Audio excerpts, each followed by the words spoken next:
అంబేద్కర్ కోనసీమ జిల్లా ముమ్మిడివరం పోలీస్ స్టేషన్లో కానిస్టేబుల్పై దాడి చేసిన న్యాయవాదిపై కేసు నమోదైంది. ఎలాంటి అనుమతులు లేకుండా పల్లంకురుకు చెందిన న్యాయవాది కన్నిడి వెంకటరమణ పోలీస్ స్టేషన్లో ఓ గదిలోకి ప్రవేశించారు.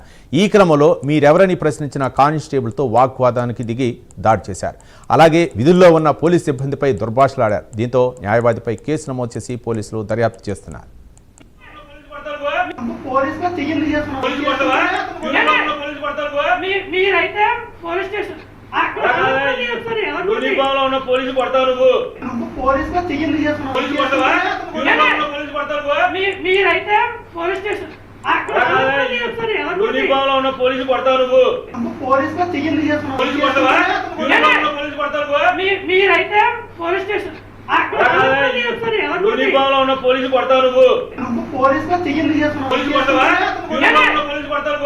మీరైతే పోలీస్ స్టేషన్